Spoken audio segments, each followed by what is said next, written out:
আসসালামু আলাইকুম এভৰিৱান। আজি যিহেতু 14 ৰোজা আৰু এটা দিনৰ 12টাই বাজিলে, এইপিনে মই গৰম পানী দি চানা মটৰ আৰু দাইলখিনি ঠাণ্ডা পানী দিয়ে দিয়াম।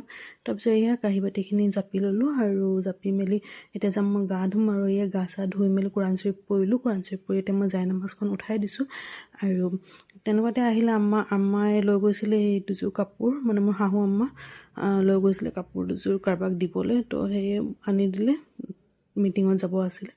তাৰপিছত এয়া বেটাৰ কাপোৰখিনি বাহিৰ মেলি দিয়া হ'ল। এইপিনে টাৱেলকেইখনো লৈ আহিলোঁ আৰু এইপিনে মাছ ৰাতিৰ কাৰণে ফ্ৰাই কৰি আছোঁ। এইপিনে পিঁয়াজখিনি কাটি লৈছোঁ, কাৰণ পিঁয়াজখিনি কাটি ল'লে মানে এটা এটা দিবলৈ মানে সুবিধা হৈ যায়। আৰু এইপিনে মই পকৰিখিনি সানি ল'ম। এইপিনে ৰাতিৰ কাৰণে লাও তৰকাৰী বনাইছোঁ মাছ দি, আৰু মাছখিনিও ফ্ৰাই কৰা হৈ গ'ল। এইপিনে ঘুগুনি বনোৱা হৈ গ'ল, চানা বনোৱা হৈ গ'ল আৰু এতিয়া পকৰিখিনি ভাজিম। এয়া পকৰিখিনি ভাজি আছোঁ আৰু তাৰপিছত ৰুটি আটা সানিলোঁ, আটা সানি ৰুটিও বনাই আছোঁ। আৰু এতিয়া মগিব একেবাৰে সময় হৈ গ'ল। এইপিনে ইফতাৰীখিনি ধুনীয়াকৈ বাঢ়ি মেলি দিছোঁ আৰু দোৱা কৰিম। তাৰপাছতে এয়া চাহ পাতি দিলোঁ, যিহেতু ৰোজা খুলিয়ে চাহটো লাগেই আমাক, আৰু আজিৰ ভিডিঅ'টো ইয়াতে শেষ কৰিছোঁ।